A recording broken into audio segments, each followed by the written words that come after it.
Would you agree if I say that everybody has capacity to become more and to do more? If yes, how can you make it happen? Hi, my name is Nuel Astonish, and it is my intent to inspire people around the world to live life in full and to fulfill destiny. Today I'd like to speak with you on Destiny Smart. We know that destiny means to make firm, to establish, from the Latin word destinare. Well, to be smart means that to be sensitive, intelligent, and capable of actualizing specific specialized function.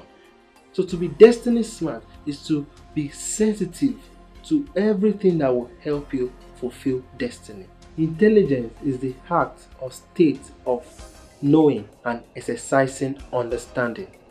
Everyone created by Almighty God has intelligence, but not in equal measure, because some people have discovered, cultivated, and they are harnessing theirs through use, deliberate effort, while some are not doing anything with theirs.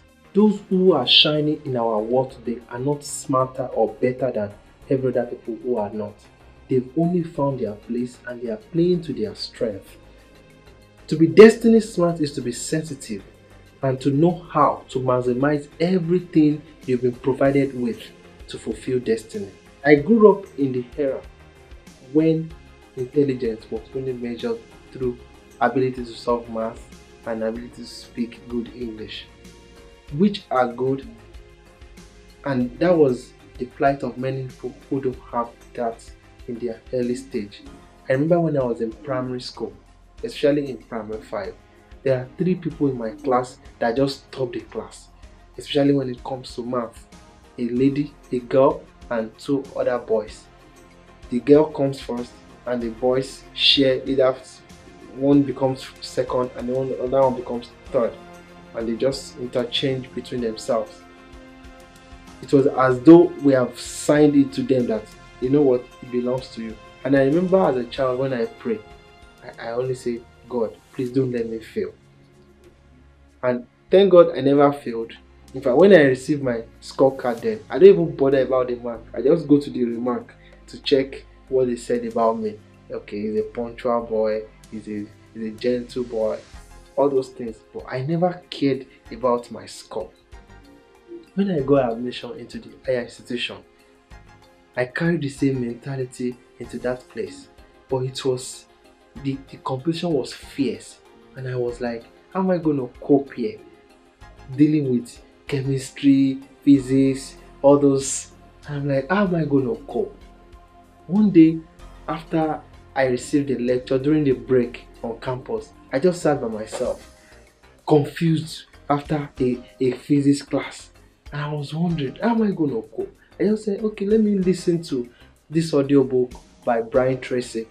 And he started mentioning the discovery of Dr. Howard Gardner. In 1983, an American developmental psychologist, Dr. Howard Gardner, described the 9 types of intelligence. He was the first person to make us understand that there are more than 2 ways to know that people are intelligent. He came up with this 9 list. Number 1, spatial intelligence. This is when you are good visually. You can identify color, picture, images. That's spatial intelligence. Number 2, musical intelligence. Your ability to play with rhythm and lyrics, to make people dance, laugh, cry, just with music. Number 3 is interpersonal intelligence. When you understand how you feel, what you want, and you're able to communicate it. Number 4 is linguistic intelligence. Ability to use the right words to express thoughts. Number 5 is existential intelligence. You are concerned with, why are we here on earth? Why are we existing as human? Why do people die? You are concerned with destiny matters. I mean, how many people think about destiny? Like what I'm doing now is existential, part of it. Then number 6 is logical, mathematical. You are good with number. You are good with reasoning. Number 7 is Intra-personal intelligence. You understand people. You can listen to people. You can see, when you see people, you understand what they are going through and you're able to connect with them. Number 8 is naturalistic intelligence. This is one of the intelligence of Charles Darwin, when he was able to say this plant, how things evolve, And the last one is bodily intelligence, bodily-kinesthetic intelligence. Footballer, dancer. You see some people bend, they twist their body, and you're like, how can somebody do this? It's a form of intelligence. And if you check all this spectrum, you realize that people make money in all these aspects.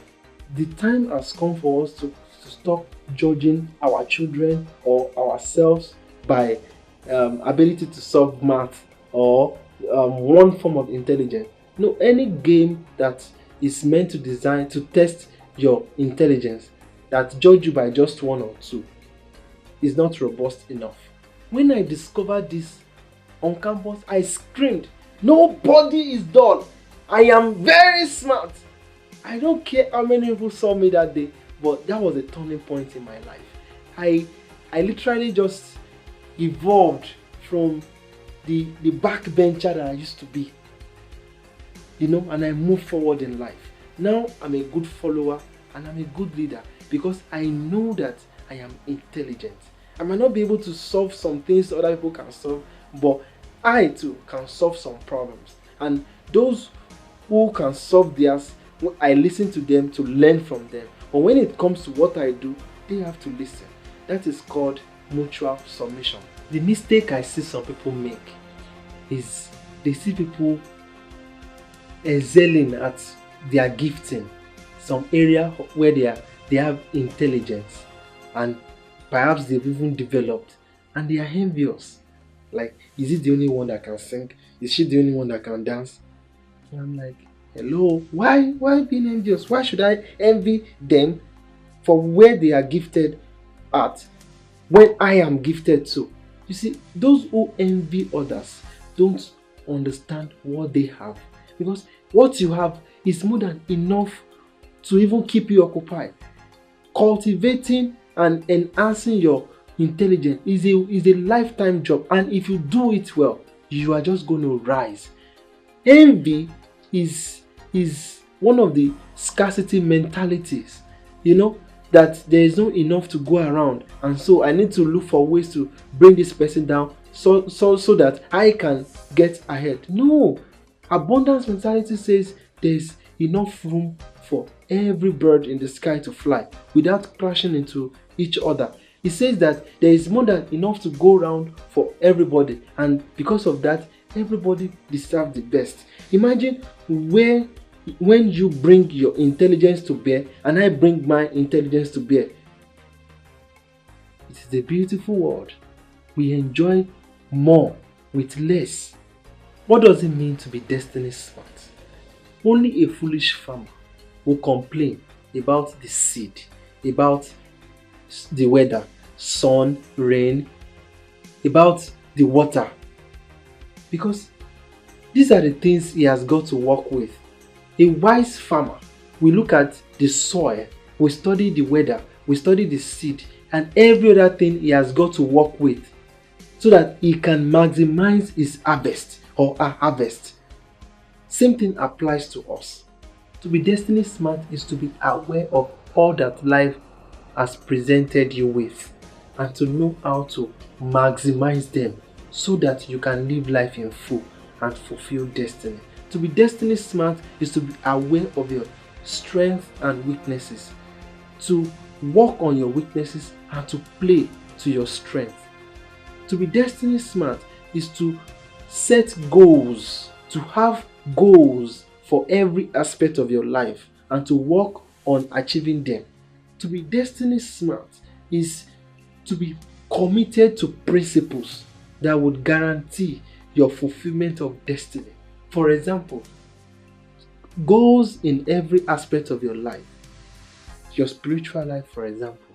Practicing love is a spiritual goal. Okay, I want to make sure that I don't owe anybody anything than love.